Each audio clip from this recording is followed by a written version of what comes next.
is really. It's just a chat about the hobby. Could be about Warlord, could be about Rick, could be about Rick's cats, could be about anything you'd like to talk about for an hour and just amuse ourselves, if that's okay. So kind of just stick your hand up if you'd like to ask a question, and either Rick or me will pick up on it and do our best to answer it or deny it. Or avoid it. Avoid it. Which we usually manage quite effectively, don't we? There's one up there already. You threatened an 1813 campaign book for the Black Powder, but it still never appeared. When did I threaten it? About 10 years ago. Well, another year, I should think. Yeah. Well, if somebody wants to write it for us, that would be great. Yeah. That would be good, because it's either a man or a plan, if you know what I mean. Yeah. Somebody gives us a complete document. That would be you mean the American War you're talking about? Oh no, the French 1813. Sorry, I was thinking of Leipzig, etc. So that has been written. I don't know why it hasn't come out yet. Sorry, I was getting confused with the War of 1812 for some reason. I don't. It must be stacked up there somewhere. It's been written. So I'll have a look again. Try and dig it out. Find out where it is. Yeah, I might be one to ask the studio guys actually. Yes. Yes. Yeah. With Epic, what are your plans? Are you looking at like potentially Zulu, or maybe even the game to go into We're not World War tell One? anybody here. There's loads of other people who go and make them, won't there? It's worth a try. There's the whole of history to go at, though. You know, actually, everything is interesting. You know, there's not a period that couldn't be done in Epic, I would have said. Yeah, I can't think of anything. It's, I mean, anything from ancients up to modern. Yeah, we could do anything. It's partly down to tooling costs. If you do something, if you're mad enough to do Waterloo, like we were, we had to do 11 moulds, you know, and that costs an awful lot of money because everybody's got blooming different helmet, haven't they, to a Busby, to a basket. Drives you mad, and because you're still paying the same money for making a mould to make a Landwehr as you are for Imperial Guard, for instance. But then there's easier ones. You're right, that's you know, Saxons and Normans. Well, that would probably at best be 2 sprues, and even then, I don't think there'd be much difference between the two of them. You know, but all of it's interesting, and we just, as you know, we just put out the 1776 one, and that's still selling through at the moment. That's nice. People say, "Are you going to do 7 Years' War and things like that?" And I don't know. A lot of people are already taking the tricorn ones we're doing and doing different periods with it. Those who can get over the various facings being the wrong size and things like that in epic scale. It's a nightmare. It is a nightmare. It really is. But you see, in the big tent outside, we've got a Culloden game in epic. We're using the Montrose's Highlanders that we bought out 2 years ago as the Highland Forces, and we just added some British Grenadiers to the British units, the regular units, to make them look more like the 1745 rather than 76. So plenty more epic to come out, but can't tell you yet what it'll be.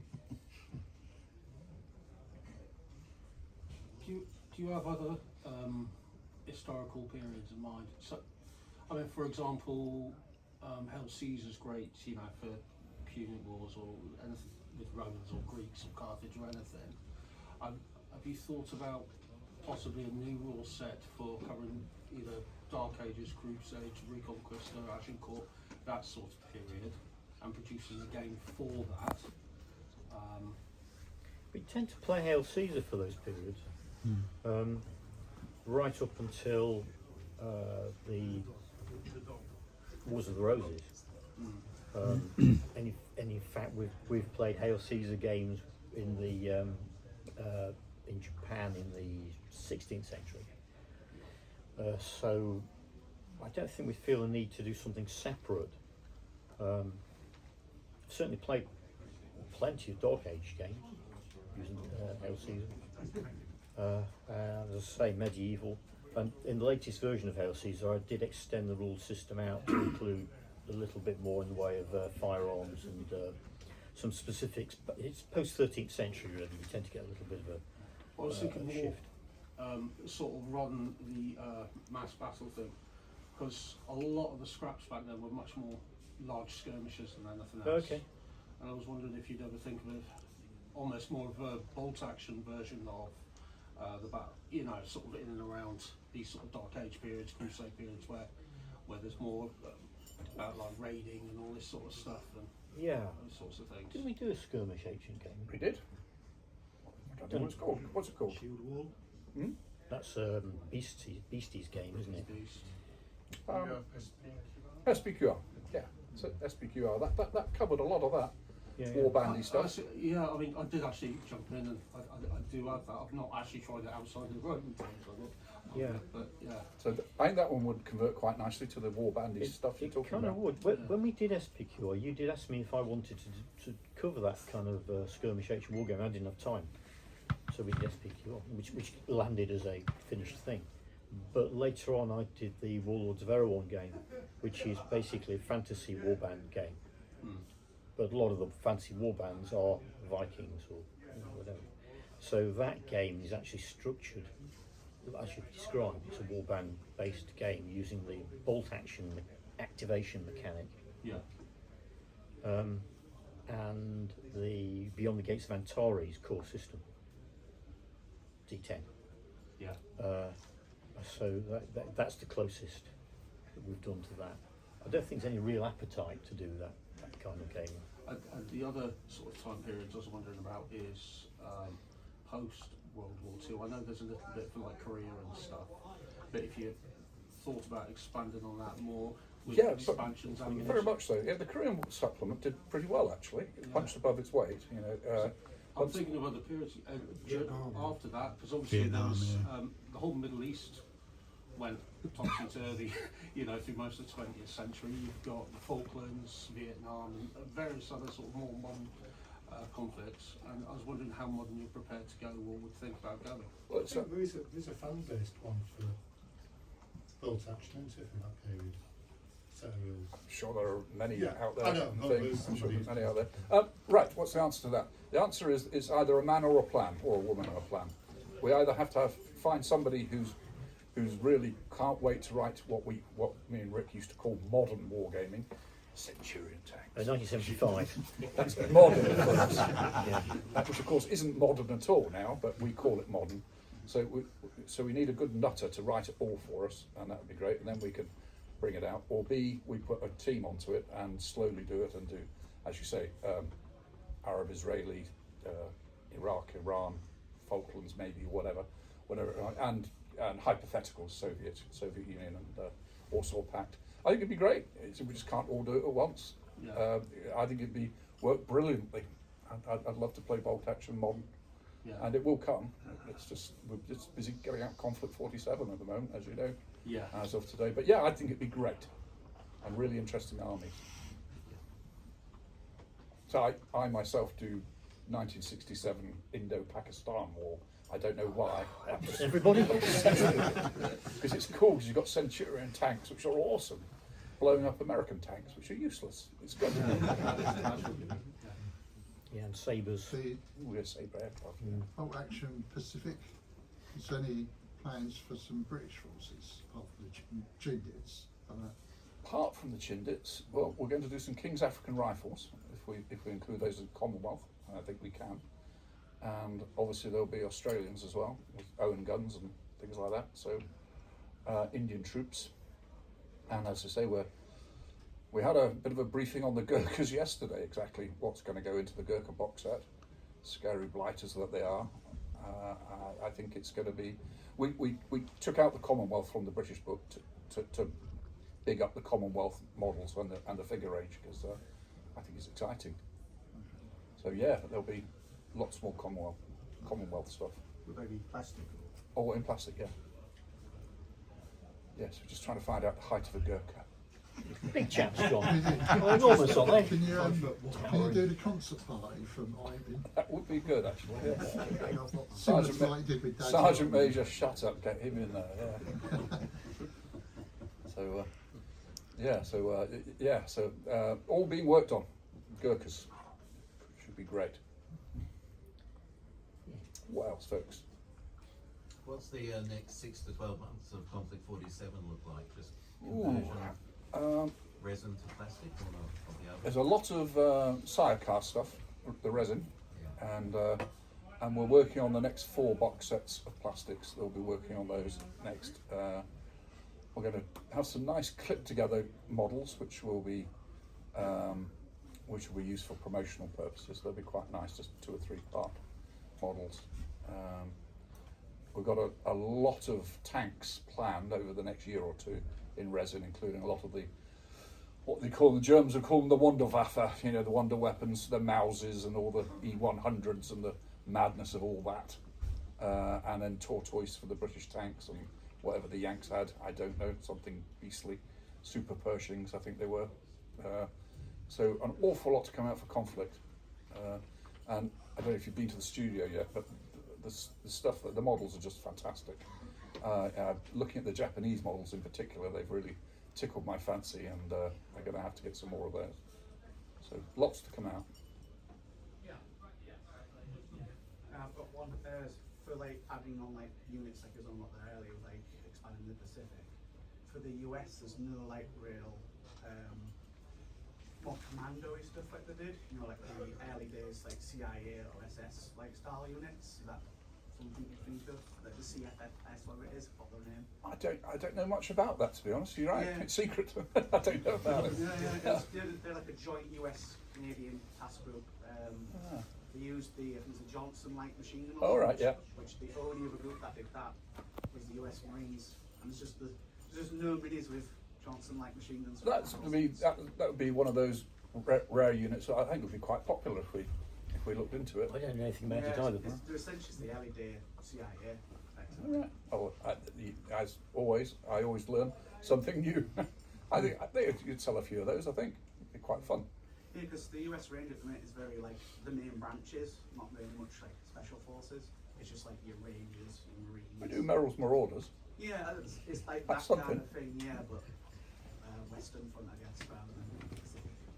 Okay, no, I filed away. But what did you say they were called? I'm trying to get the proper. No, he's interneting, always making it all up. But No, I can't remember the proper name. It's said CFFS or something like that. all right.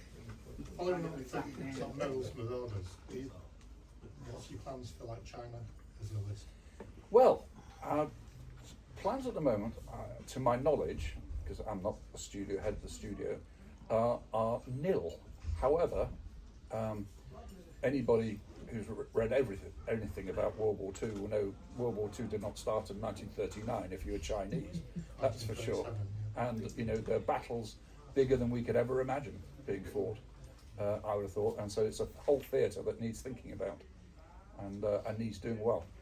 Yeah, because I mean, you've got Merrill's Marauders, but then there's lots of other American troops within that sort of Mars group and stuff like that. But there's masses to do, and Yeah. it just again, it's finding the person with a real passion for it. I've got a list in my bag if Okay. I'm serious, right? Okay, so, but we've got, first of all, we've got to get the Russians out, and then the French Oh, out, right, and yeah. etc. etc. It's There's definitely a bigger market in Russia than there is in China. so. But I'd like to do the Chinese theatre and do it well. There's some interesting figures. It was the SSF Commandos. That's what the name was. While bolt action does tend to work well at smaller games, might we ever see more of a small scale skirmish game, much of the vein like Ghost Recon Towers, where it's missions? Rick, what do you think about that? Do you mean a smaller scale? Not as in scale miniatures, in much smaller games. Oh, you think bolt action is quite a large? I tend to find it works quite well small, but I mean like super small, like with one squad.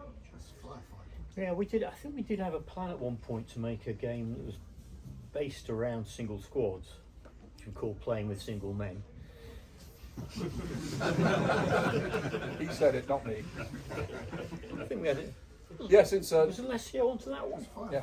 Alessio's got it in his brain box to do a skirmishy type game, and I think it could be really great fun. Or it could be a whole series of articles instead. That might be just as good.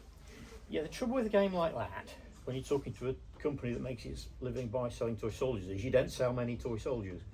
But as you say, so it works well as in something supplementary rather than a Some well-crafted articles. As Mark was saying, there was you used to have the firefights supplementary rules, which was a squad based, and it took you through like D-Day for Saving Private Ryan. yeah, Saving Private Ryan. That's the one. Thank you. Yeah. So that you did actually have some rules, but that's for version 2 of bolt action. Oh, So okay. I would imagine it'd be quite easy to update those for version 3, and then you can do a squad based. I think squad based are terribly exciting. It just isn't a great box set. It could be a really good expansion where, say if you were to create campaigns books like you do, but where you could also have rules, so 2 out of the games or 3 out of the games, depending on how it's working, could actually then be a squad where guys go on an individual, because you use new commandos, say, and they're trying to sabotage something before the next battle. It'll be, and depending on how well they do at that, could then affect what, say, the Axis might have ladder against it. campaign sort of thing. Yeah.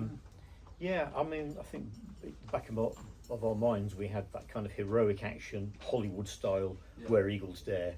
Yeah. That kind of conflict. That'd be cool. But as I say, I don't think I think we played a few. In fact, John Lamshead came up with the game, didn't he? He did. Which I can't remember what he called it, but it's eventually he took it to Pen and Sword, and they published it as a 1-hour war game skirmish. Which has been quite popular. But yeah, we could do something like that. Yeah, let's get Alessio onto it. Is he busy? We shall do it. Is there any chance we'll ever see a Blitzkrieg intro box set with French versus Germans? Well, I don't see why we shouldn't. We've done the Africa Corps and 8th Army, and we've done the Japanese and Marines. So a good matchup will be Frenchies and Germans, wouldn't it?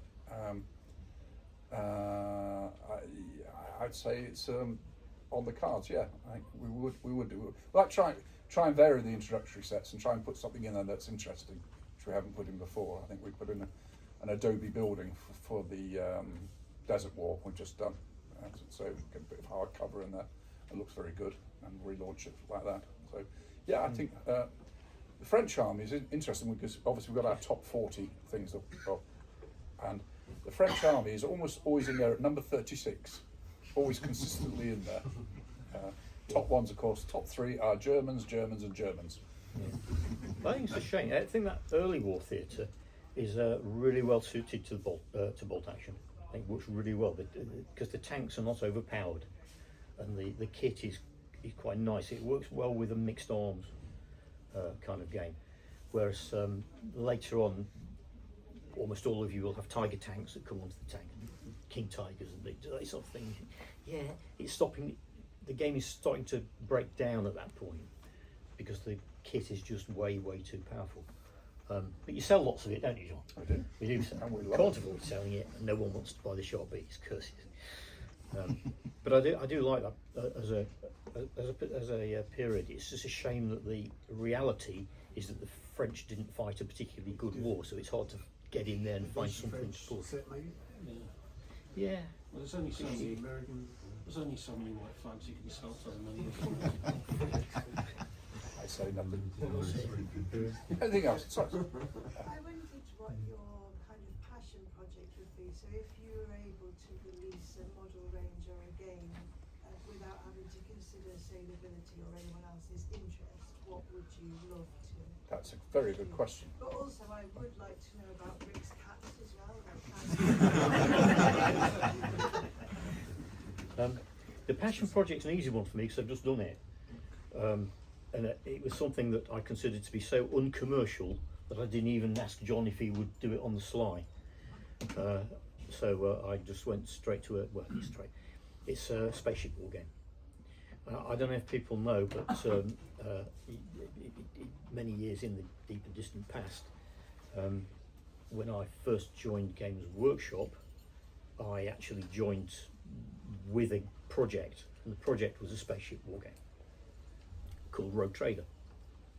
And I had a set of rules and I had a whole range of miniatures which I designed for it. And the idea was that I didn't particularly want to do the job, I hasten to add, which was putting toy soldiers in boxes.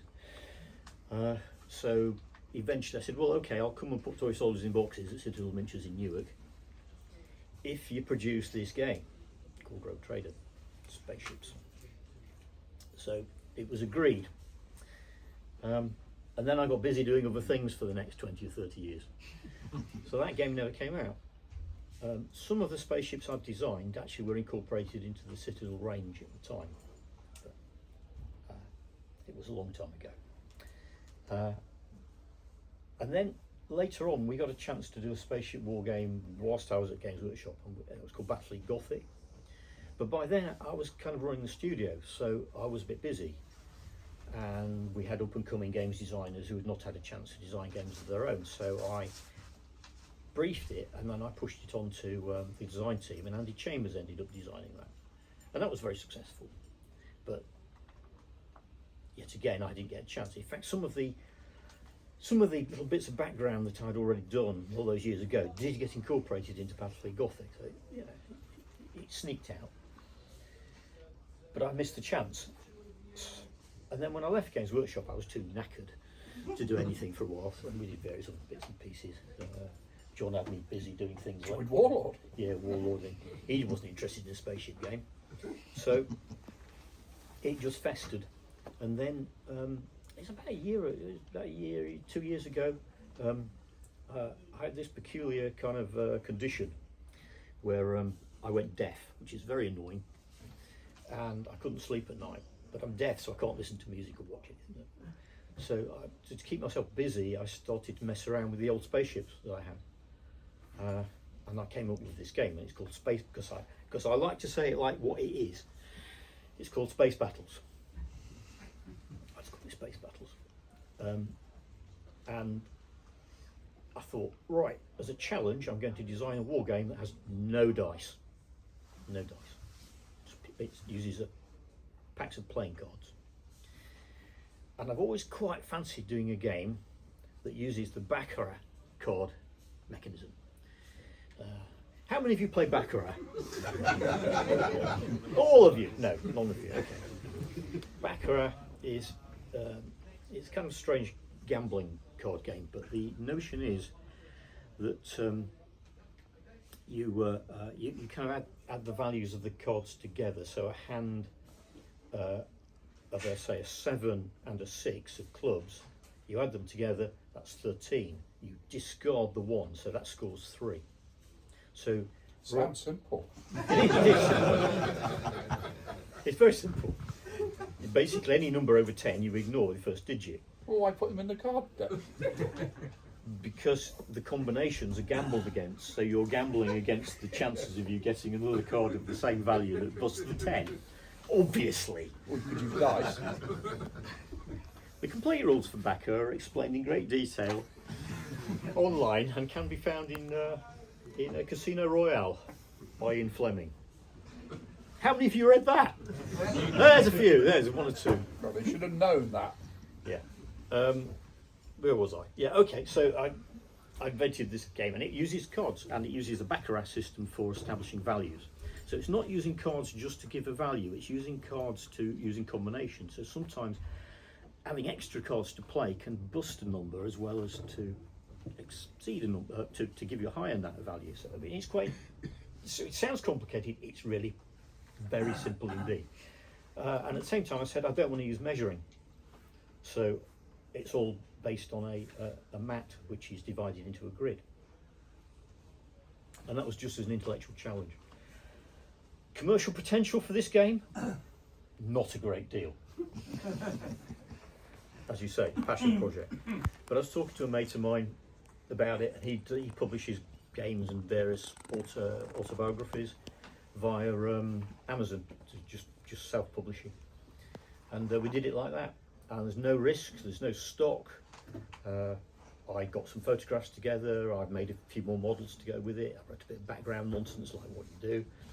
And you can buy it from Amazon, and it's been reasonably well received, and people enjoy it for what it is, but it's never going to be a commercial success in the way that Warlord Games. So there you are, very long answer, but as for the cats. So Space Battles, you heard it first here. Yeah. I would suggest that if you're doing French and Italians books later, that a good starter army for the French army will be the Blitzkrieg Germans and French. Yes, that's exactly. Or even French and Italians. Yeah, probably wouldn't They lead may with try to Italians. invade. It's say in the pecking order of sales, it always, and we are at the behest of our customers. Yeah. It's always Germans, Germans, Germans, Americans, Americans, Americans, British, British, British, then Russians, then Japanese, then Italians, then French. That's how the pecking order goes. Yeah, just it's the way a it real is. shame because at the beginning of the war, the French had probably the best tanks in the world. They were a bit knackered because they'd worn out a bit, but you know they're some of the best tanks in the world and some of the best kit. Oh, we're going to do. We're definitely going to do some plastic poles as well because Wojtek, our Polish sculptor, can't wait to do Polish. And again, I think that would be a great army to do. You chance for any Spanish Civil War stuff? No, not really. If I'm brutally honest, well, everything's interesting, isn't it? I've been reading up on it recently, and there are some very interesting units in there. Some ghastly units as well, of course. But horrible war. As wars go, that was a humdinger of a unpleasantness. But I think there's enough conversions that can be made from stuff to get satisfying models on the tabletop, but not on our list. I'm wondering, some of the stuff you've got, obviously I understand that you used to have a small miniatures company myself, so I understand the production costs and why certain things are, say, only available in metal because the tooling to make them in plastic can be so expensive. You know, you're not going to get the sales for it. But I was wondering if you would ever consider publicly asking. Now, there's lots of sets that I'm sure are very popular, like the Chindits, for example, or Sharp's green jackets, stuff like that, that are currently only available in metal models. But the possibility of making them a plastic kit, if that could be something you could do every 6 months and see which ones are the most popular, voted for by the community to tool and do. Could that be something? It's not a bad idea. It's just generally our plastics time is already committed to bolt action and conflict 47. There's just not much extra time for our designers to do the other stuff. So unfortunately, we are forced to give our big hitters the plastic, and the others will get metal or the Warlord resin treatment. And it's just the commercial side of it. It just wins through. Jen, there, stand up. Are we likely to see sort of if the Spanish jumped in 1939, sort of bits for bolt action and victory at sea? Because the Spanish fleet would be really simple to get out because it's not many units at that point, given the events of said Civil War. Yeah, well, I hadn't even thought of the Spanish and World War II. It's again not on. It's a thing that if you go home and wrote a brilliant article about it, we'll publish it. It'd be great to put on our newsletter saying, well, if Franco took Gibraltar or whatever, that would be a great scenario, and it'd be really quite exciting. But I'm not sure we'd bother with whole Spanish armies, but it'd be a really good scenario. And you're talking about victory at sea for the naval one. Again, I'm sure there must be destroyers and cruisers which could easily be converted from something else. I don't know who's building all the Spanish ships in 1936. I think it's. I bet they're mainly British. Probably Spaniards, which is Spanish built. The cruisers, I know they bought counties off us. Yeah. I think the destroyers are probably. I think they've got some of their own, but I think they've got some Italian ones as well. Yeah, I reckon you could cobble it together from the rest of the range. That'd be quite fun. A what if? The Spaniards are the big thing that you can't, but the Spaniards are probably the worst dreadnoughts ever built. Yeah. Well, it's not going to be a popular navy, is it? So there was. Just following on from that, I mean, several years down the road, but would you consider bringing what-if armies like Sweden or Turkey, or you get to a point, I suppose, where you're saturated with Germans, or for people like to buy another army, don't they? They do. Not that Wargamers have a lot of pile of plastic or metal that they haven't painted. But I don't know. It just offers some alternatives. Well, we've got. It's niche, isn't it? So it is a bit niche. You can't be really making stuff that's not going to sell a lot. You're right. Sweden had a large army, never saw service, and that would be a quite fun one to play. I would have thought. But we'd have to get through plastic Finns and plastic Romanians yet, and Hungarians. We've got to go. Those are all got to be done before we go on to the wacky ones of the Swedes. Oh, I'm saying it's not, Yeah. but I suppose it's a long term. Long term, yeah, and you know, short, sharp ranges. You know, just it wouldn't be an extensive range. You'd probably have to make 1 or 2 vehicles. You know, some sort of odd Swedish vehicle, which only the Swedes used. And, Yeah, and I mean, like Switzerland was mostly German anyway. Yeah. But I mean, Turkey was as well. Yeah. But I mean, so yeah, it's one day. no, I'm just saying it's a long term. So I jump there. I was just going to say, you mentioned the Finns. Is that going to be winter Finns you're looking at? I don't know. Oh, okay. I don't know. I was just wondering if it was on the close horizon or not. We're going to get these other ones out first, but we have trouble with the Finns.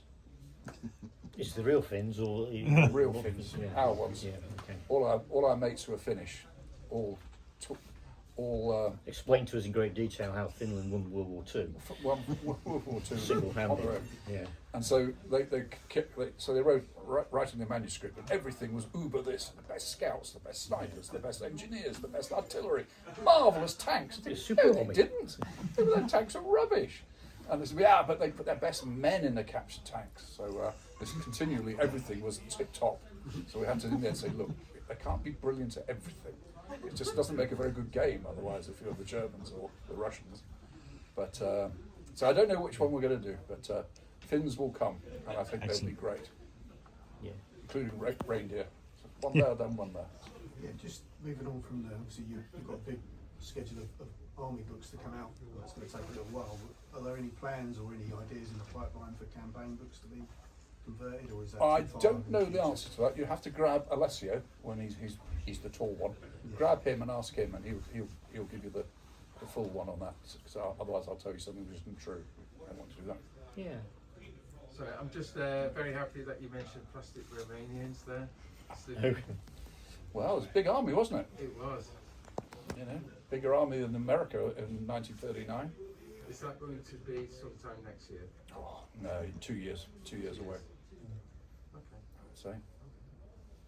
What's your sort of view on a 28-0 sort of pirate game, similar to Blood and Plunder, maybe with the boarding actions and so forth, similar to Blood and Plunder? Rick? Seems like there's a potentially. It seems like it's very Warlord, doesn't it? With this sort of dash and dare and. I can't listen to someone talk about pirates without wanting to do a pirate accent. It's terrible. We call it Hell's Bells and Buckets of Blood. Hell's Bells and Buckets of Blood. Hats Yeah. with the box set, couldn't you? Yeah. Yeah, we had a kind of a pirate based supplement for Warhammer on the go at one time a day in the 1980s. It was based off the old Lord of the Rings rule set, wasn't it? Oh, that was late. That was way later. Yeah, it was. Yeah. I don't know really. Not something I know anything about, to be honest. No, I suppose the only thing we could do a supplement for the Black Seas. Yeah. Thing with the small ships. Because the Blood and Plunder works really well because they go from the boats to the land so well, and I don't know if you've ever played the game, but the rules works really well. But the period does seem very sort of Warlord in a lot of stuff that you sort of do yourselves. Yeah, no, what are you trying to say? It's pirates. I think we could have a lot of fun in the Black Sea scale, turning it into pirate fleets. I think that would be a good laugh, and do a self-contained game. Or if you're taking over each other's islands and things, that would be a hoot. Yeah, I agree. Go and write it for us. Okay. That's all we need. Well, if you see Gabriel, who's the writer of our one, he'd be ever so keen if you suggested it to him. He'd love to have another go at writing more Black Sea stuff. Yeah. Yeah. How much of your stuff comes from the man and the plan in ratio to each other? So how many times are you approached by a fan who's got an idea compared to design in-house? Supplements, probably more often. Supplements, because most of you in this room have got a book in you. I can tell you have, because we're all obsessed about something. India-Pakistan War of 1967. I could write a book on that. It's a big seller. Huge. Big in Pakistan. Not in England, unfortunately. Yeah, most of you do have that, baton in your knapsack where you know more than anybody else about this period or that regiment or whatever it might be. And The secret is to find those people, and the problem with most of us is we normally everybody else has got a normal life to do and hasn't got the time to do that supplement, but they'd love to. So they quite often get sent in, and they're so incomplete that they're unpublishable, because they just, in the end, they've run out of time, and they just go on to Wikipedia and stick in whole sections from Wikipedia. You think, no, I can't have that. That's no help. We could have written that. And then some of them come through with the most perfect things, which are wonderful. But we perhaps just haven't got a slot for it for a while, because we're kind of booked up with 3 years forward. And sometimes that can be a bit dismaying if you spent, 7 weeks typing your masterpiece and send it in and we say, well, we can't get it out for 3 years. I think, and quite rightly you'd be a bit cross and miffed. But it's not wasted work, because you've always got it. But we might not just be able to put it into our schedule. But certainly something written by somebody passionate about it is always better. Yeah, I'm thinking of the Japanese supplement that someone did for. Yes, that was very good. Shop. Well, they're all good, but that was particularly splendid, And, the War of the Roses supplement for Yes. LC. Yeah. Rob did that. I suppose it's difficult to get two together, isn't it? 'Cause you have somebody that can collate all of the technical info. Yes. But then to add in the fluff, not the the history and the fluff, and to write it. Yeah. To get those two together is not. Yeah. There is also a small fee. We do pay for them. It's not a great amount of money, I think. We followed Osprey's example. If you write an Osprey book, you get £2,000 when it's finished and published. We've got to take all your own photographs, which isn't easy. But, if you do historic ones, to make sure you can get copyright for and it's a lot of hard work writing a book for £2,000. In your evenings, so it's not a way of getting rich quick, that's for sure. But very satisfying to get a book out. A lot of people have got that one in their head. You okay? I know it's been mentioned in the past that you did do a bolt action for World War I, but in the end it didn't work well enough for it to go forward. Victory Sea, on the other hand, sounds like something that would work really well for World War I, because obviously there's a massive number of ships. They did stuff. They could have done stuff, and obviously you've got Jutland to sell the initial box set. Is there any chance of that in the future? It was the period of the Dreadnought, wasn't it? And as you say, Jutland. I've played quite a few World War I games, not using Victory at Sea, but using Naval Thunder. Skytrax used to do the rules as well, didn't I remember? Yeah, they did. Oh yeah, absolutely.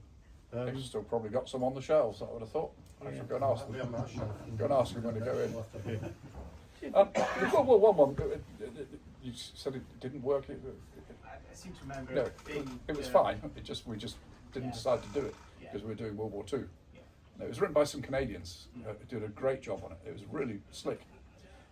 We just couldn't fit it into the schedule. But I'd like to revisit the World War I. Certainly the early war and then the late war. A lot of manoeuvre and the first thing and then the second. In the Near East. And Near East, yeah, of course. Africa. So there's lots to go at with World War I. I always think World War I think airplanes. I can't help it. It's Rich Suffolk. It's got that sort of thing going for it, isn't it? Yeah, it's been a while since, what was the World of Wings, was it? What was the Wings of War? Wings of War. That was very popular for a while, wasn't it? Yeah. People were playing that all around. I'd love to do an aerial combat game. That'd be nice. World War I, I get the feeling I'd be one of the only few people interested in it, unfortunately. The ships were amazing, and everything you say is true. There could have been enormous battles, but there's only kind of the one in the end. And so it doesn't quite grab you like World War II does. But the ship models would look nice. That's for sure. They look a lot like World War II. They're not hugely different, are they? No, it's the same sort of technology. But I don't think we'll do a naval game, but I think we'll do the land one before, and/or a flying game. Just to add on to the World War I bit there, and as a video game, Battlefield World War I and Battlefield 1 did really well, quite popular. Yeah. Obviously they did a lot of World War II ones as well. I did look at that. Yeah, was actually pretty good. Yeah, it's been out for a year, isn't it? Third edition bolt action. What's the most positive feedback and the most negative feedback you've got about the new edition? I probably know what the negative one is, but Rick? Well, I don't know what the negative one is at all. Yeah, I wasn't really involved in the third edition, so I'm not sure I can come up with that. I've been playing it recently with Alessio. I think that it's quicker, it's smoother to play, which I think is probably its asset. Otherwise, it's not. It's still bolt action. It's not massively changed, has it? What's the negative? I was just going to. The other positive that I've heard is the opening up of the army list has been well received by people. They can put 3 mortars together I didn't like that. if they want to do. That's why you're nothing to do with the third edition. Yeah, I didn't like that. I think Gurkha players didn't like the change to close combat. No, they wouldn't. I'm very vanilla with World War II. I don't like to see big tanks on the table. I don't like to see inappropriate artillery. You know, I kind of go. I'm playing Charles Grant's 1969 battle. Practical war games, that's the setup I want to play with. You know, that's what I play. You like gentlemen's card games, don't you? I like gentlemen's card games. With your smoking jacket. You just need to go back. Just what's the negative thing you say? Well, I think they've changed to close combat. Oh right, yeah, but made other people very happy. Yeah, absolutely. Any more 2000 AD stuff? No, unfortunately not. That was Paul's big passion, and Paul was with us, and he led the charge on all the 2000 AD stuff. But I thought the models were terrific, and the game was good, and we were all, every year you're waiting for the new film to come out. Then they said they're going to do a mini series. You think that would be great, and it never happened. Yeah. So the sales were always okay, but then you're paying a royalty as well, so it got quite expensive paying a royalty on not great sales. So we've dropped it now as a license, which is a shame because I think a lot of work went into it for what came back. Yeah, it did. So I guess you pay the same royalty fee no matter if you sell 1 out of a million. Yeah, it's a percentage of the of your Is it percentage receipts. sales? It's a percentage, but there's money's up front as well and things. Yeah, so it's a costly thing. It is a costly thing. There's also approval, so there's some internal bureaucracy you have to go through as well. Yes, getting things signed off that land there. You were talking about Commonwealth forces. Would you be interested in doing kind of Burmese and Indian army? And kind of, Certainly India. Now I don't know anything about the Burmese army, so there's quite a lot of kind of Burmese kind of independence army fighting alongside Kashmir. So well, that may well be covered by the guys who are writing this book. I hope so. Certainly, there's we're going to be looking at the King's African Rifles, for instance, and the Indian troops and the Gurkhas, as you say. If there are Burmese in there as well, then they'll probably find them. Yes, you've got the Kachin and all the other Yes, tribes, yeah, we have. Yeah, that's right. So yes, hopefully we'll cover it. So you go. Yeah. Are we likely to ever see the 2000 AD system again, the original property, or perhaps with some sort of historic setting for it? I don't know the answer to that. Rick, can you any wisdom on that? No, I seem to remember because that was something which Andy Chambers and me kind of got together specifically for that license, so we could do variations off the game system for that license. So I don't think we've got any plans to do anything else with it specifically. Could you use it for something else? And again, it's a small-scale skirmish system, isn't it? So I suppose it's in our back pocket Yeah, to it's in the back revisit pocket, it. yeah, it's a system. Anybody else? We're doing well. With the last few bolt action star sets, we've seen more of a symmetrical matchup. Is that going to be more popular going forward, or are we going to go back to asymmetry like we had with Battle? It's very. All these questions are very good. When you work for a gaming company, the problem is everybody's a bleeding expert, and because they are, you say, well, everybody's a bleeding expert. The problem is in a model soldier company, everybody does want to get their view in, and it can be infuriating as a management team because you say, well, yeah, that's, and you're trying to get a consensus, which is tricksy. I personally don't mind what's in the. it doesn't have to be beautifully balanced for me. I find it quite entertaining that somebody hasn't got an armoured car and the other one has. That's, you know, that doesn't worry me at all. But other people, a bit more tournamenty, will say, but you have to balance it with this armoured car, the yin and the yang. You know, I think, all right, whatever. With the introductory sets, we also use it as a time to put new vehicles in, like the 2 armoured cars. We did the Daimler and the 222, I think, came out at the same time, to refresh the stuff. I don't mind mismatched things personally, but there's them that do. So you need the wisdom of Solomon on that one, or just tell them what to do. Definitely two schools of thought, isn't it? And what is a war game? Is it sort of like a game of chess where you've got some sort of equal or I wouldn't say fair, but equal kind of competition, or is it actually a recreation of the scene and a narrative, and the two fight each other? Yeah, it's funny. I was thinking philosophically, as I do. We played a Culloden game at my house on Thursday night in Epic. If you go next door, you see the Culloden in Epic. Looks really good, by the way. And when we set them out, just as we're going to start the game, one of the players said, "Well, shall we play it historically with the Scots further advanced here, then held back there?" And I said, well, how far do we want to go historically? Because if you're going to do that, the Scots are going to lose. You know, it's not going to give them any hope of winning if you go follow it slavishly, does it? You think, well, that's not going to work. So it's you're trying to reinvent something, and you have another outcome possible. You don't want to hobble people with imbalanced forces, but you want it to be a good game, don't you? Informed by history, I think, is one of your phrases. Yeah, good game, informed by history. Yeah. Because we all know that a rifle can shoot, I don't know, 1,300 yards. It could do. But you can't see anything at that range, so you have to make it 24 inches. You have to actually design a war game to the tabletop, unless you're going to have a 1-to-1 scale battlefield, in which case... Do you have a big tabletop at home? Quite a large tabletop, John. It's very modest, but it's somewhat bigger than yours, I believe. You haven't seen my new one. Well, I do hope for your sake it's a little larger than your last one. What else? We've got about another 15 minutes. War.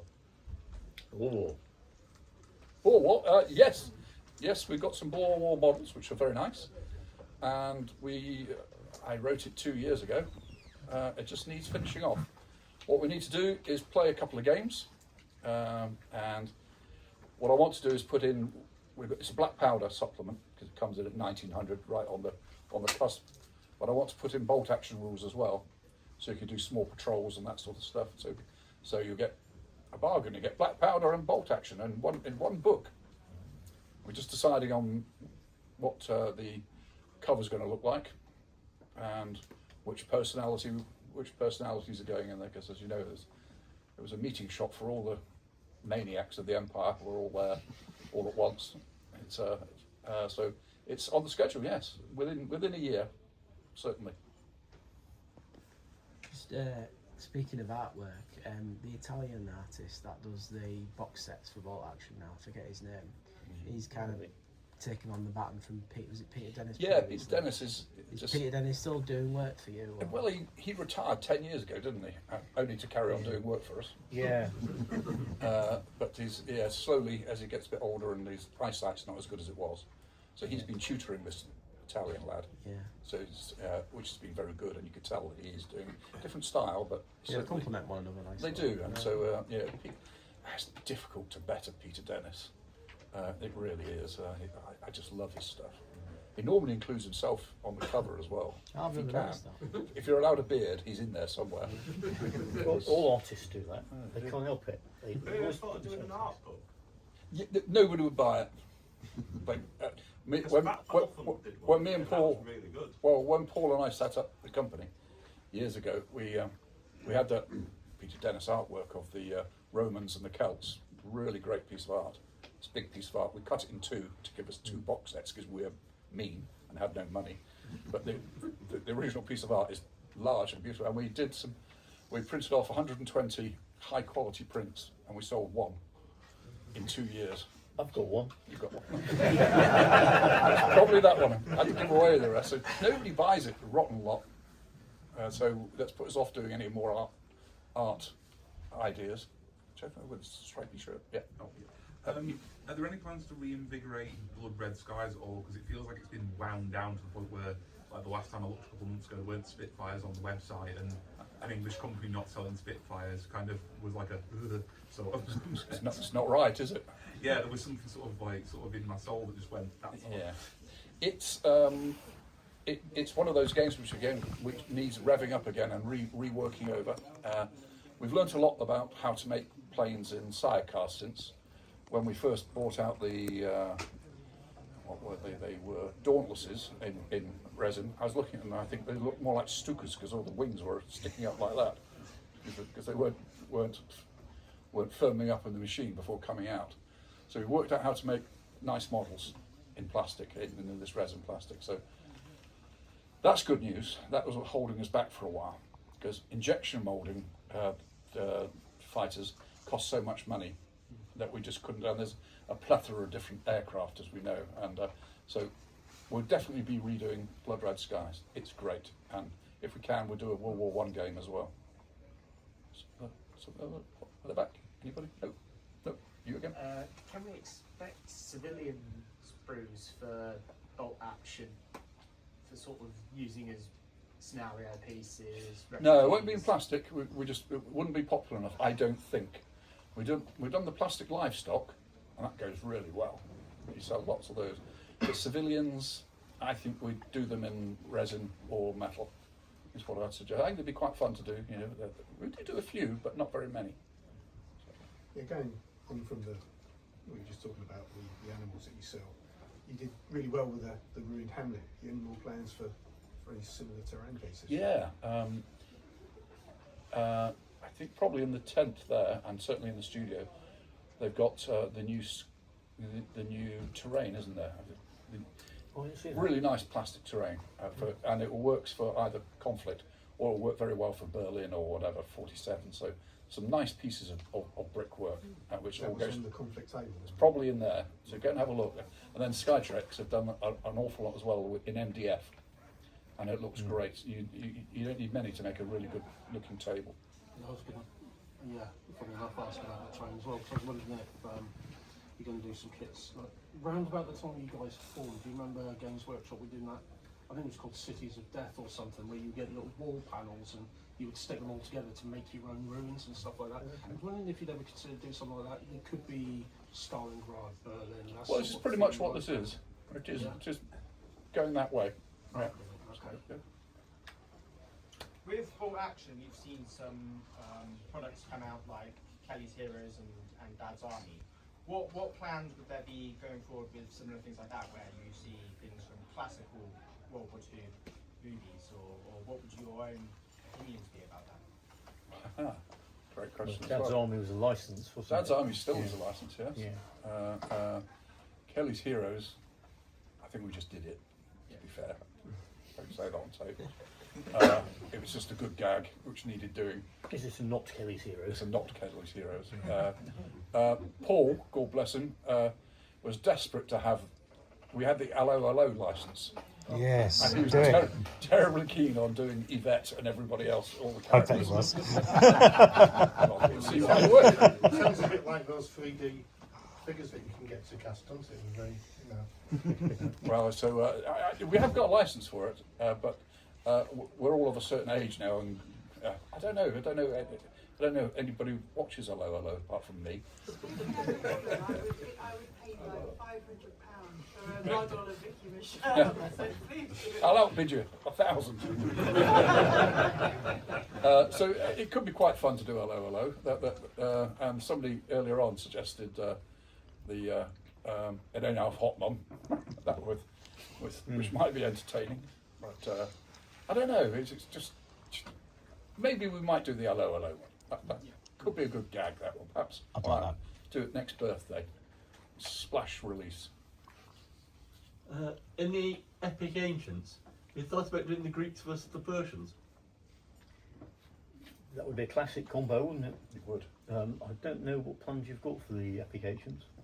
Seems to have. Well, as usual, we've got to go stacked up. You know.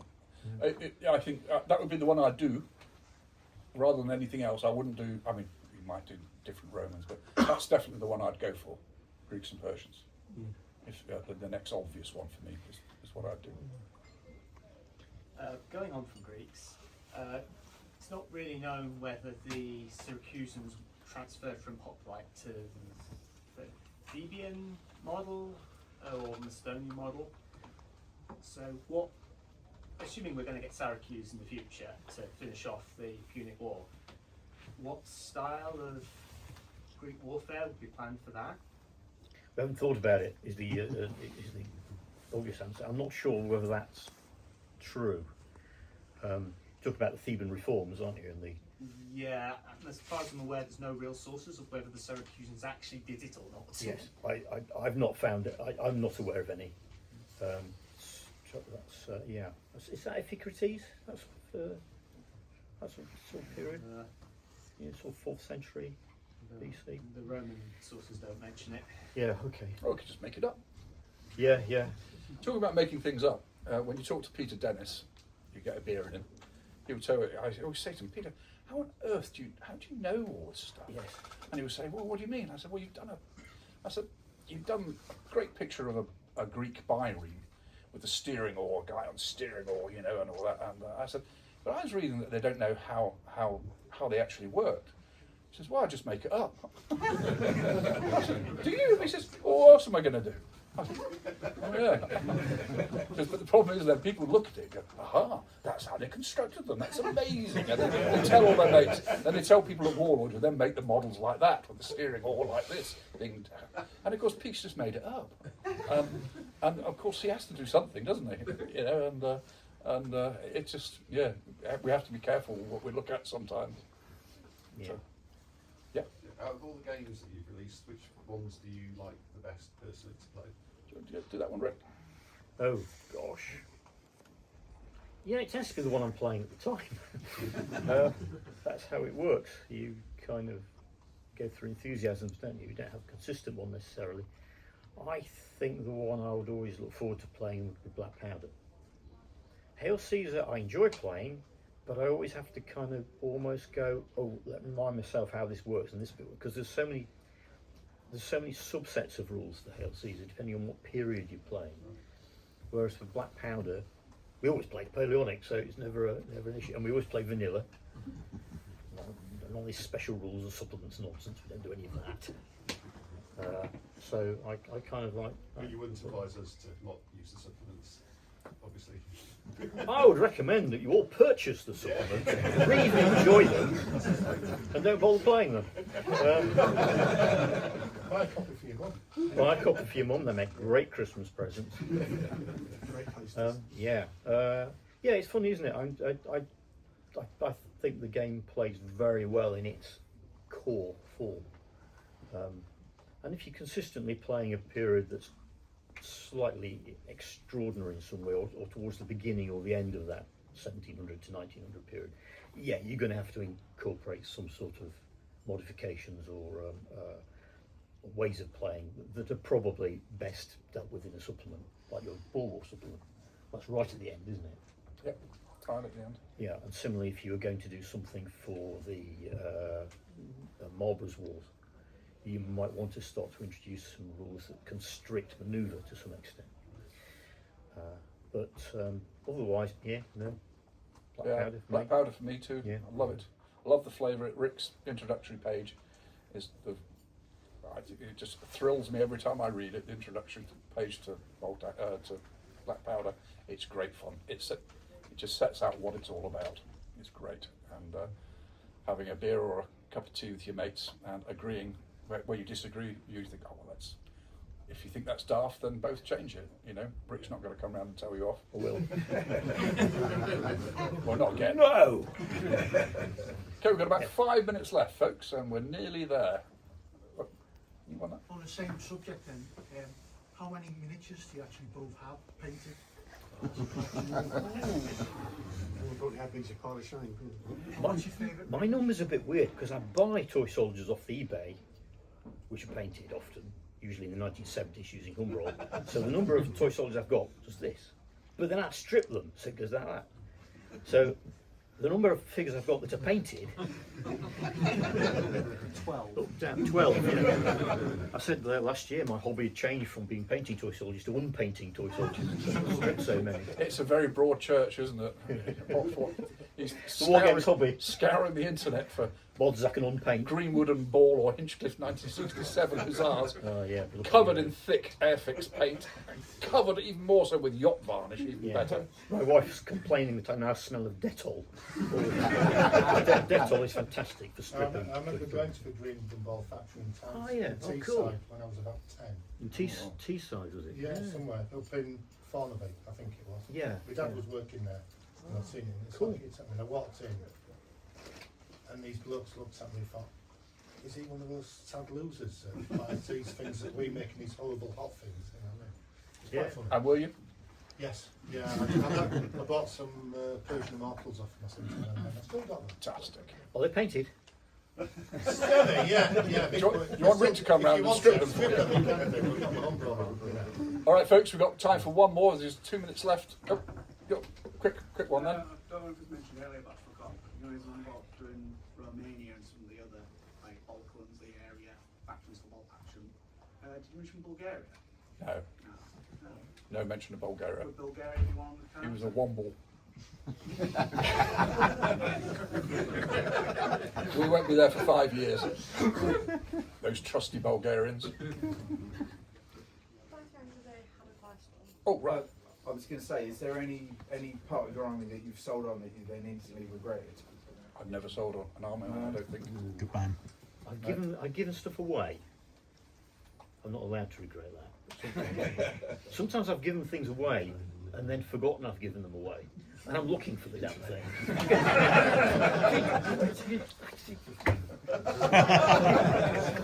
Right, folks, we're going to throw it out, and Alessio's going to come in, so they've got the rotten fruit ready for whoever's coming in next. So thanks very much indeed. It's really good to see everybody. Thank you.